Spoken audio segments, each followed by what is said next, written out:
طیبہ ایک خوبصورت اور ذہنی لڑکی تھی۔ اس کے پاس دولت بھی تھے اور لوگوں میں عزت بھی۔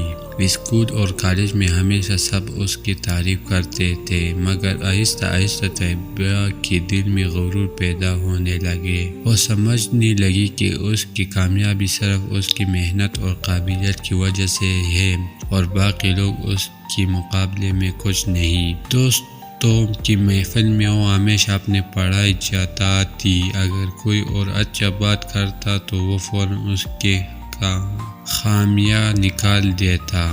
اس کا یہ روب دیکھ کر کئی دوست اس سے دور ہو گئے، مگر طیبہ کو اس کی پرواہ نہ تھی۔ وہ سمجھتی تھی کہ اس کے کسی کی ضرورت نہیں، مگر طیبہ کو اس کی پرواہ نہیں تھی۔ وہ سمجھتی تھی کہ اس کسی کی ضرورت نہیں۔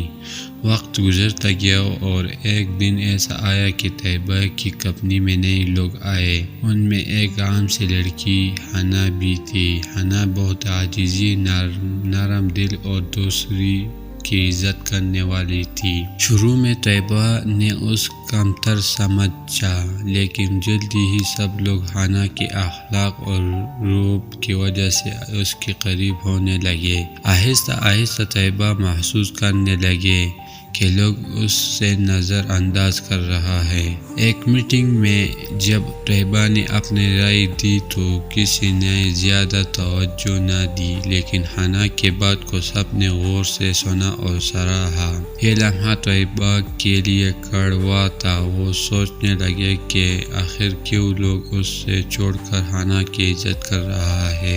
اس دوران اس کے پاس سے قریب دوست عائشہ نے کہا، طیبہ تم بہت قابل ہو، لیکن تمہارے غرور تمہیں سب سے دور کر رہا ہے۔ انسان کو عاجزی سے ہی عزت ملتی ہے۔ حنا کے پاس زیادہ علم یا دولت نہیں، مگر اس کے اخلاق نے سب کے دل جیت لیا ہے۔ یہ بات طیبہ کے دل کو لگی۔ اس نے پہلی بار اپنے روب پر غور کیا اور سمجھا کہ غرور نے اس سے تنہا کر دیا ہے۔ وہ سوچنے لگا کہ اگر ایسا ہے جلدی رہا تو وہ اپنے پیارے رشتے بھی کھو دے گی۔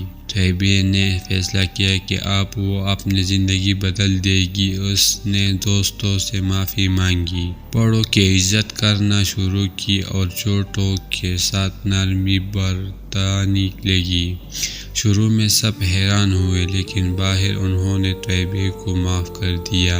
کچھ وقت بعد وہی لوگ جو طیبہ کے غرور سے دور ہو گئے تھے دوبارہ اس کے قریب آ گئے۔ اب طیبہ کے پاس صرف دولت اور قابلیت نہیں، بالکل عاجزی اور محنت بھی تھی، جو اصل کامیابی ہے۔